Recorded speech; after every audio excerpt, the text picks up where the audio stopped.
Hola. Bienvenidos a Gatopardismo Criollo, el espacio donde la política no se grita, se analiza. Aquí no hay trincheras ni pasiones partidistas. Solo observación estratégica, lectura fría del tablero electoral y análisis profundo del camino hacia el 2026. Cada semana, publicaremos uno o dos artículos que no buscan convencer, sino entender, métricas, marketing político, narrativa digital, errores, aciertos y movimientos tácticos que muchas veces pasan desapercibidos. Este es un espacio para quienes quieren ver el poder desde adentro, sin eslóganes, sin culto a la personalidad, pero con mirada quirúrgica. Así que, si te interesa la política como fenómeno, no como espectáculo, esta lectura es para ti. En esta primera fase, los artículos serán largos. Y sí, lo serán a propósito. Estamos construyendo las piezas artesanales que luego nos permitirán conectar los puntos, identificar patrones, anticipar jugadas. Esto no es un sprint, es una maratón electoral.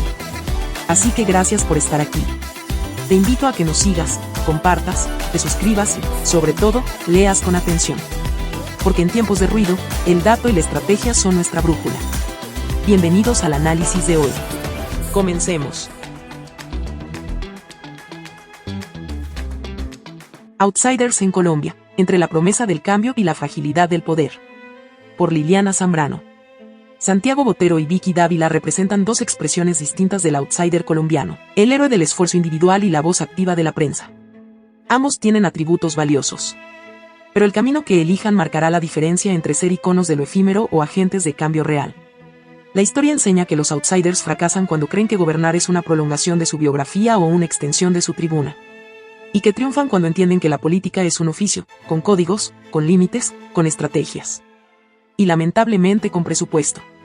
¿Por qué en un país donde incluso deberíamos considerar un proyecto de ley que imponga como obligación el voto y establezca multas para quien no lo ejerza, la participación política debe ser tomada con mayor seriedad? Si ya existe sanción para los jurados que no cumplen en las mesas, ¿por qué no extender esa lógica a todos los ciudadanos? Que una pequeña minoría decida por una mayoría apática es no solo absurdo, sino peligrosamente irracional. Y mientras no avancemos en temas estructurales como la regulación del lobby, seguiremos permitiendo que los corruptos y la clase política negocien en la sombra.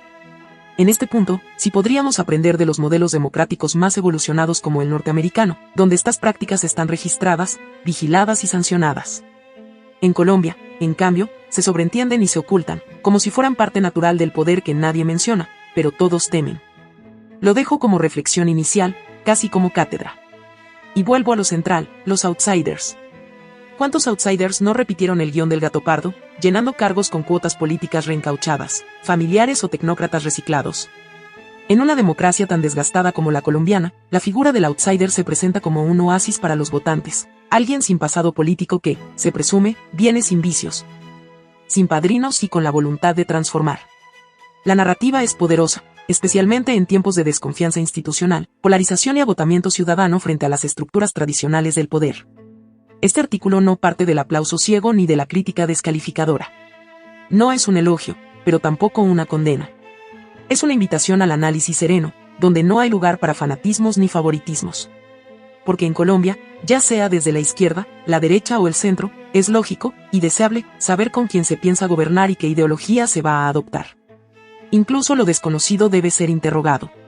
Conocer desde ahora aciertos, vacíos, equipos y señales no es un acto de mala fe, sino de responsabilidad democrática.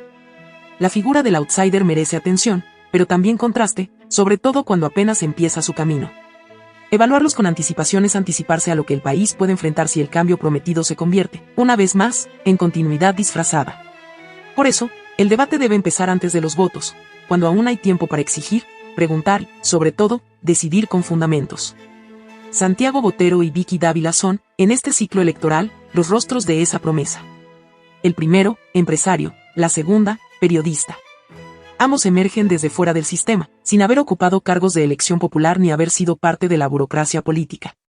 Es un ejercicio de análisis político que parte de una pregunta elemental: ¿qué debemos esperar y exigir los ciudadanos cuando alguien nuevo quiere gobernar? La figura del outsider opera sobre una fórmula simple: yo no soy como ellos. Se presenta como respuesta a la corrupción, a los partidos caducos, a la politiquería. En el caso colombiano, esta narrativa se ve fortalecida por el desgaste de la clase política tradicional, las denuncias por corrupción, los escándalos en el Congreso y en las instituciones. El divorcio creciente entre los ciudadanos y sus representantes. Santiago Botero se lanza desde el sector empresarial con el lema Romper el sistema, apelando al lenguaje de la productividad, el mérito y la eficiencia. Vicky Dávila Vida, por su parte, hace historia como mujer periodista que entra al ruedo político con un discurso frontal contra la corrupción, la impunidad y los abusos del poder. Su trayectoria periodística le ha otorgado credibilidad en la opinión pública y un capital simbólico que ahora espera transferir a la arena electoral. Pero más allá del carisma y la narrativa, lo que está en juego es la capacidad de gobernar. Gobernar Colombia no es una tarea menor. El aparato estatal está compuesto por 19 ministerios, entre ellos Defensa, Hacienda, Salud, Interior, Educación, Ciencia, Igualdad y Cultura, y 6 departamentos administrativos como Planeación Nacional, Función Pública, DANE, Inteligencia y Prosperidad Social. Más de 1.300.000 servidores públicos componen la estructura funcional del Estado. Cada uno de estos entes requiere líderes técnicos, conocimiento normativo, visión estratégica y capacidad de ejecución. A la fecha, ni Botero ni Dávila han presentado un proyecto de gabinete como acto mínimo. No se conocen nombres, perfiles, metodología de selección ni áreas prioritarias. Esto, en lugar de fortalecer su independencia, los expone a la improvisación o, peor aún, a ser capturados por estructuras tradicionales que buscan cuotas de poder.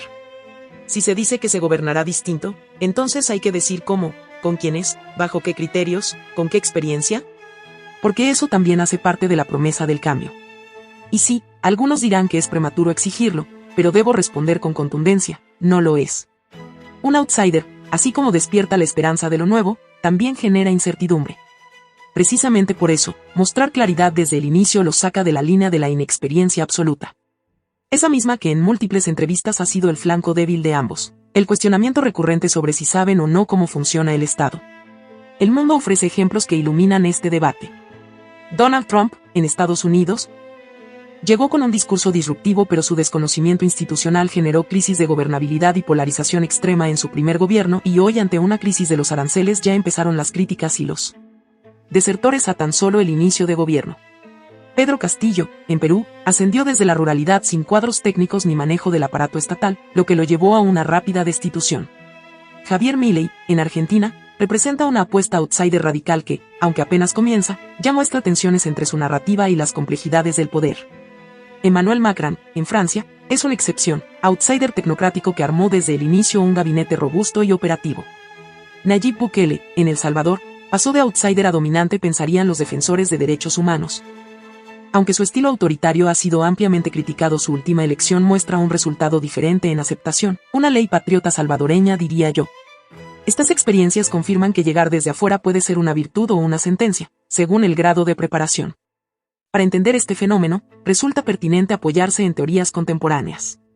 Pierro Zambayón habla de la crisis de representación, en la que los outsiders emergen como respuesta a partidos desconectados de la ciudadanía. Casmode introduce la tensión entre populismo y tecnocracia. Mientras el outsider apela al pueblo contra las élites, requiere también capacidad técnica para gobernar. Flavia Freidenberg, desde América Latina, advierte que la antipolítica puede ganar elecciones, pero rara vez sabe gobernar, sin partidos, sin equipos, sin experiencia, se cae en la improvisación. Muchos outsiders cometen el error de subestimar el empalme gubernamental. Llegan sin equipos, sin conocimiento del ciclo presupuestal, sin alianzas institucionales. En este escenario, las primeras semanas de gobierno se convierten en laboratorio de prueba y error. Colombia no está para ensayos. Un presidente sin gabinete preparado es un riesgo. El poder no espera a que se aprenda, exige respuestas desde el primer día. No es suficiente una idea, ni una intención. Estamos confiando el manejo del Estado a personas que deben demostrar que saben lo que hacen. Por eso, a los outsiders no hay que aplaudirles su origen, hay que preguntarles por su plan. Y más que eso, por sus equipos. Pero no todo es fragilidad. Los outsiders también obtienen ventajas. Suelen introducir nuevas preguntas, romper silencios cómodos y visibilizar temas ignorados. No tienen ataduras partidistas ni compromisos históricos en la teoría. Son útiles para sacudir estructuras anquilosadas. En Colombia, algunas figuras como Antanas Mocas, aunque venían del mundo académico, lograron irrumpir con propuestas pedagógicas que reformularon el lenguaje político y sentaron bases de ser citados. Como lo he visto cuando tanto Petro como Uribe y Santos han reconocido su gestión. La candidatura de Vicky Dávila introduce otro elemento necesario, el de género. Colombia ha tenido pocas mujeres en la disputa presidencial. Su entrada sacude el tablero y visibiliza la urgencia de una agenda con enfoque de género, derechos, educación y cuidado. En ella, la figura de la madre en el poder, y particularmente de la madre y viuda convertida después en una líder de opinión, representa una narrativa aún poco explorada pero profundamente simbólica. En este punto, hago una pausa para dejar clara una intención personal como mujer. He leído su libro y conozco la historia que allí comparte. Y es desde ese conocimiento que formulo esta observación. Señora Dávila, usted posee un recurso simbólico poderoso en la figura de la madre y viuda convertida en líder de opinión.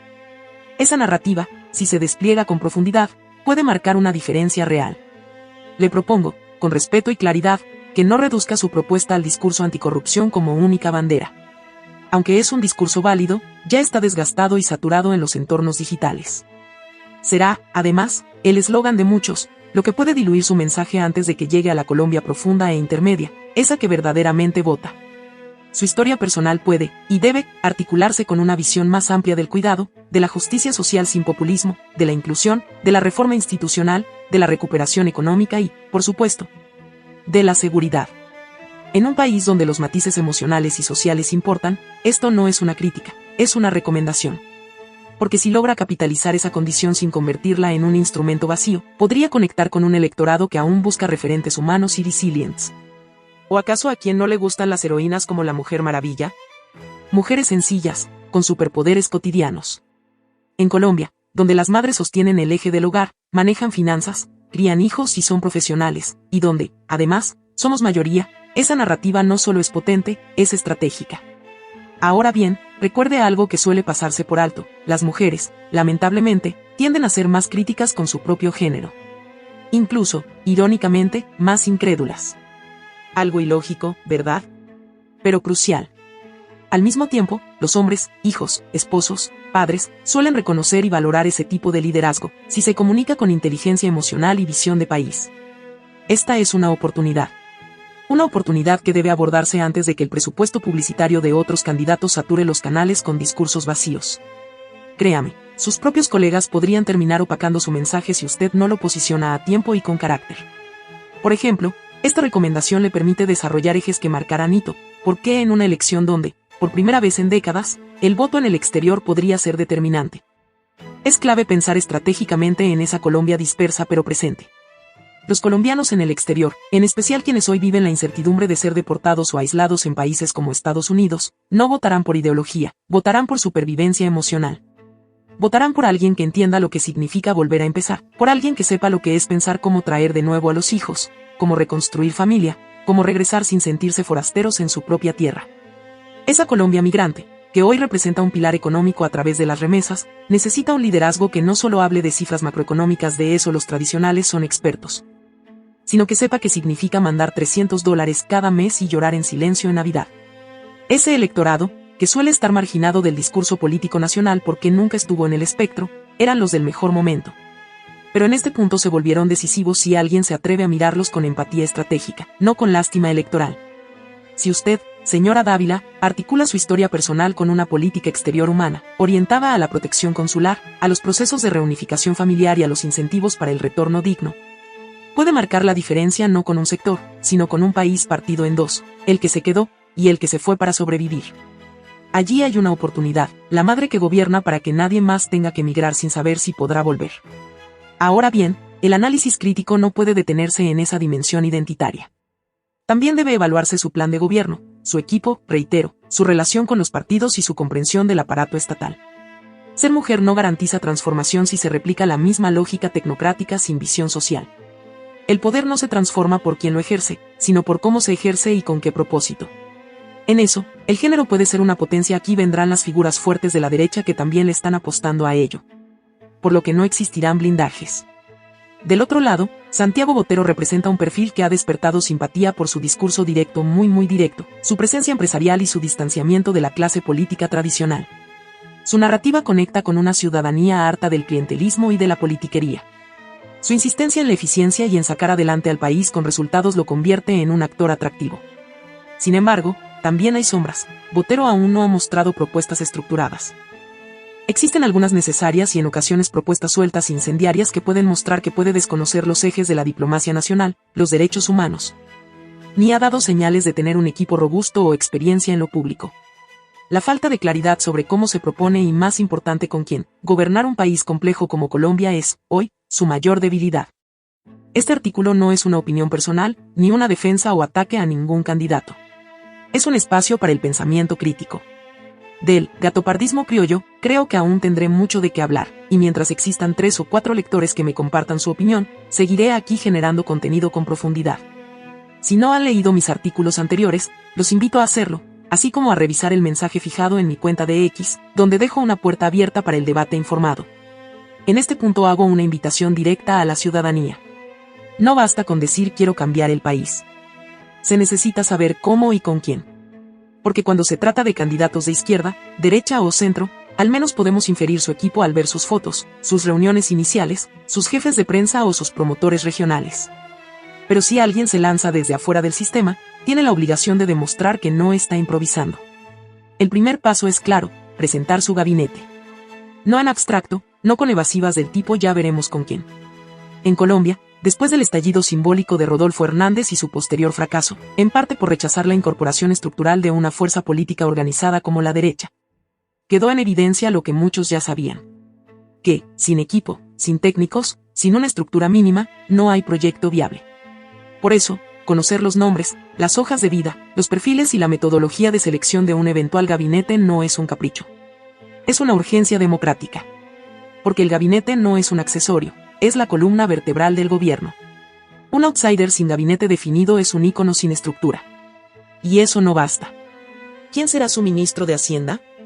¿Y su canciller? ¿Su ministra de Educación? ¿Cómo selecciona a su ministro de Defensa? Estas preguntas no son capciosas, son fundamentales. Porque el que no tiene equipo, será gobernado por otros. Por quienes sí saben cómo se mueve la máquina del poder. Por quienes ya estuvieron. Por los que decían combatir. Santiago Botero y Vicky Dávila encarnan una esperanza, la posibilidad de que lo nuevo irrumpa y sacuda lo viejo. Pero también encarnan un riesgo, que esa novedad sea solo superficial, y que en su desconocimiento del sistema terminen haciendo parte del mismo juego. Como colombianos, podemos simpatizar con ideas de derecha, centro o izquierda. Podemos tener posturas progresistas, liberales, conservadoras o populares. Pero hay algo que debe ser común, la exigencia de seriedad. No queremos solo discursos. Queremos planes. No queremos solo frases.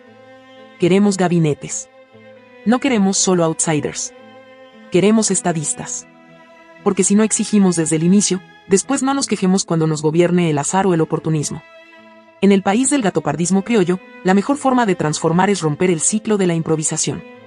Y eso comienza preguntando, ¿con quién piensa gobernar usted, señor candidato? Y la pregunta debe ser directa, sin rodeos, sin evasivas. No basta con que nos digan que esto apenas está empezando. Lanzarse a la política es un acto público, de enorme responsabilidad institucional, y desde el primer momento implica compromisos claros. En nombre de la bandera anticorrupción que muchos dicen defender, es necesario recordar que su sola inscripción como candidatos les otorga beneficios, recursos públicos, escoltas, tiempo en medios, impresiones en tarjetas electorales y financiación de campaña. Por eso, desde la academia, sin afiliaciones partidistas, su propuesta es su equipo y si no lo expone ya esto nos da el síntoma del peligro del gatopardismo. Esa simple acción marcaría la diferencia entre un experimento más y una propuesta seria.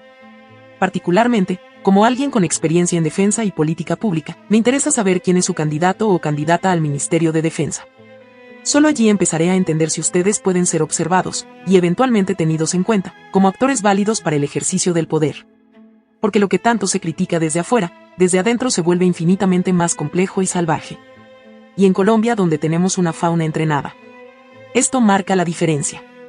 Lo verdaderamente preocupante de no exigir esta información con claridad es que el escenario se preste nuevamente al gatopardismo criollo, ese fenómeno donde todo cambia para que todo siga igual.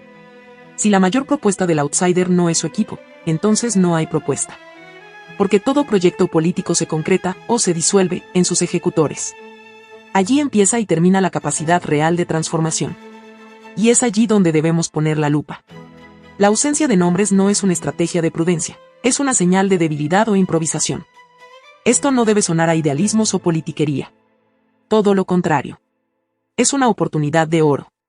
La figura del outsider no tiene por qué ser sinónimo de ignorancia institucional.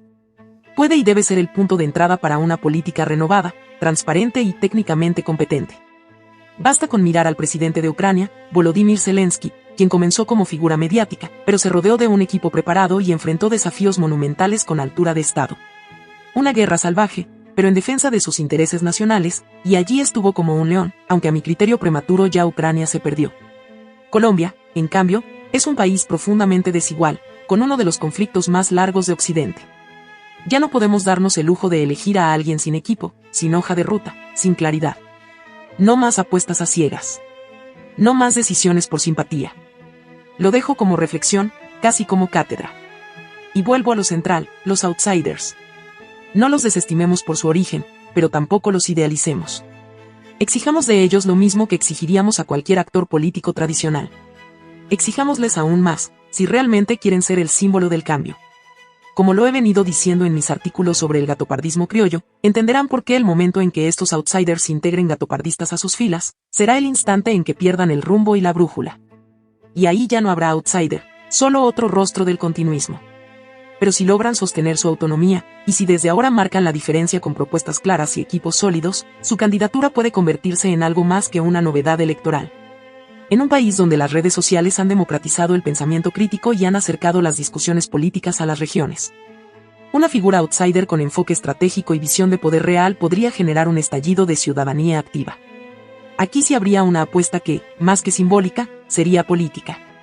Aquí sí habría una oportunidad de transformación auténtica. No podemos olvidar que Colombia atraviesa un momento político inédito. Su primer gobierno de izquierda en décadas ha abierto debates que antes eran marginales. Pero que emerjan un outsider con narrativa de derecha o un tono radical no significa, automáticamente, que haya claridad ni viabilidad de regreso al poder desde ese flanco.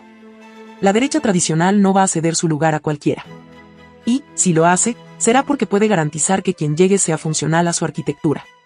Con Rodolfo Hernández, por ejemplo, no hubo improvisación emocional como muchos creyeron. Él sí construyó desde el inicio una estructura basada en data, conmoción mediática y un mensaje disruptivo que supo viralizar.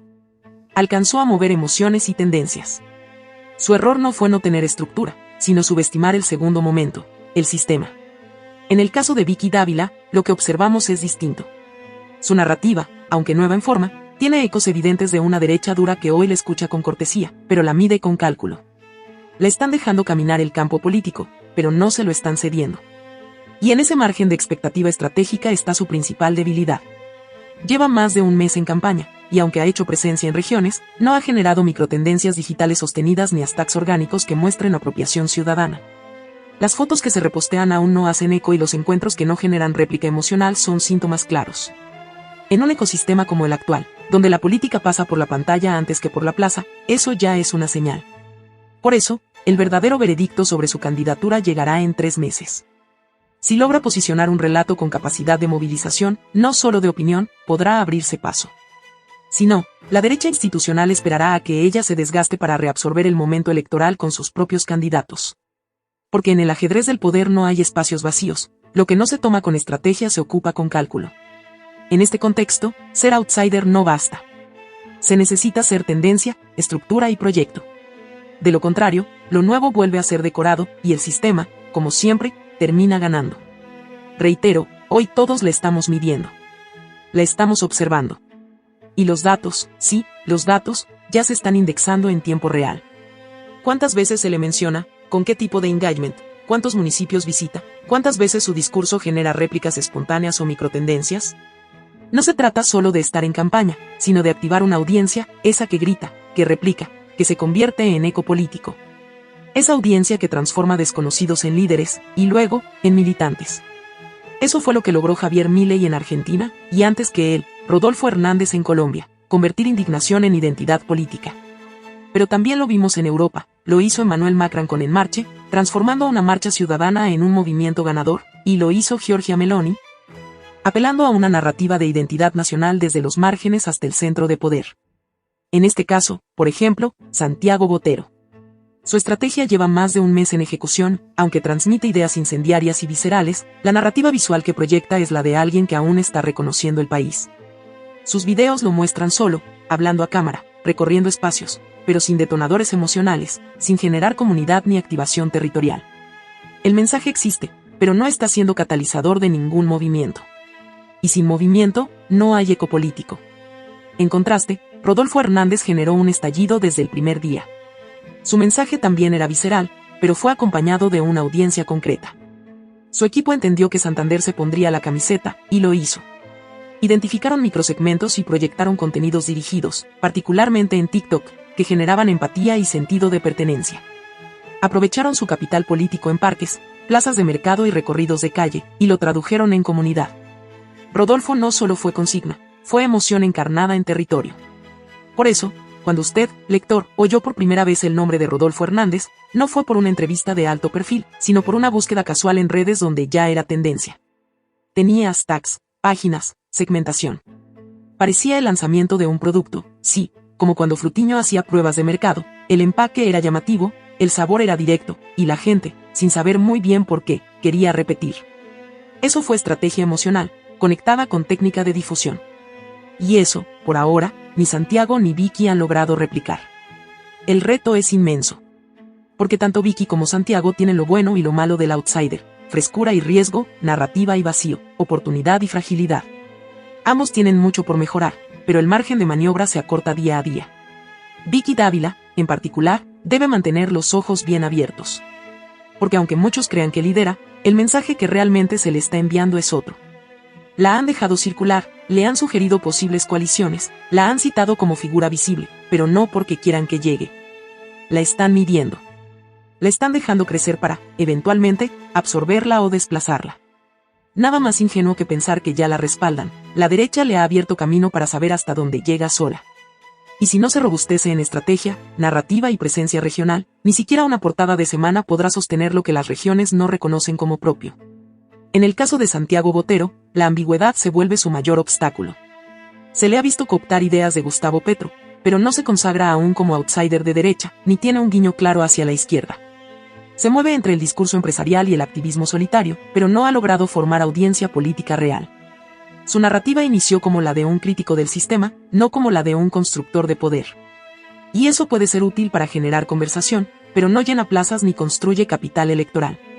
Ambos están frente a una línea crítica, o se consolidan como figuras políticas con estrategia, equipo y visión de gobierno, o se quedarán como fenómenos de opinión sin músculo para competir. Y en Colombia, donde las regiones son las que deciden, no basta con circular en Bogotá ni viralizar en X. Hay que caminar territorio, dejar huella y construir comunidad. El tiempo corre. Y el sistema observa. Y aquí hay un punto crucial que no se puede ignorar: la audiencia digital de Vicky Dávila es casi idéntica, en número y en perfil, a la de Álvaro Uribe, Juan Manuel Santos, María Fernanda Cabal y hasta los medios como Semana.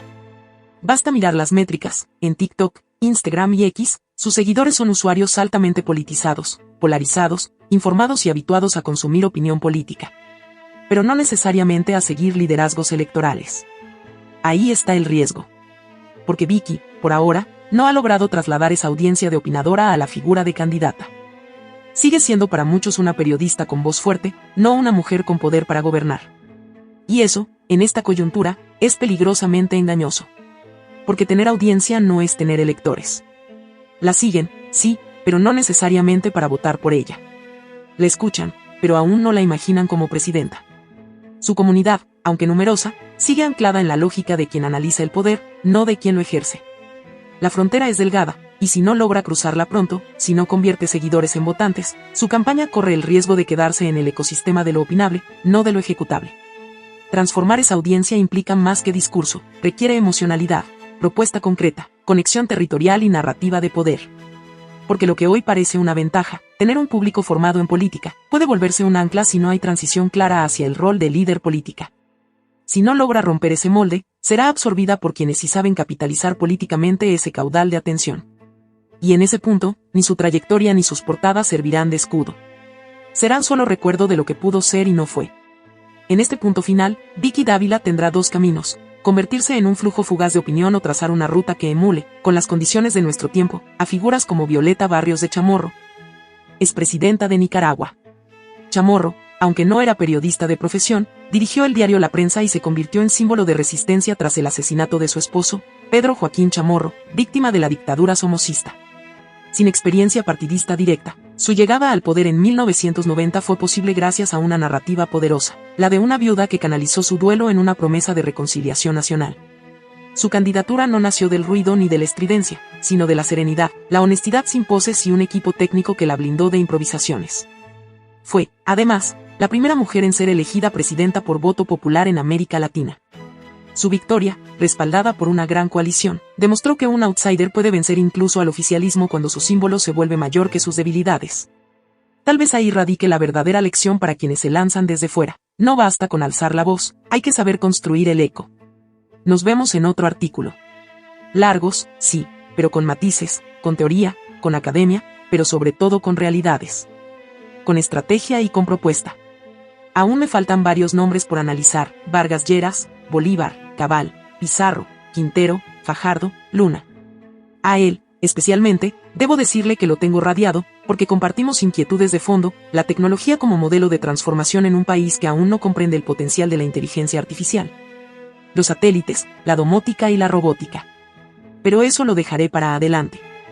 Seguiré entregando mis pros y mis contras para cuando llegue el momento álgido. Y hasta que no cierre ese círculo, no podré ofrecer conclusiones métricas. Aún me falta hablar de esas agencias de marketing político que ya hicieron su primer movimiento. Pero ese artículo lo dejo para el próximo viernes. Agradezco profundamente a quienes me han escrito apuntes de suma importancia. Mientras existan lectores, existirán textos. Y mientras exista un país que valga la pena repensar, existirán preguntas que incomoden y reflexiones que propongan.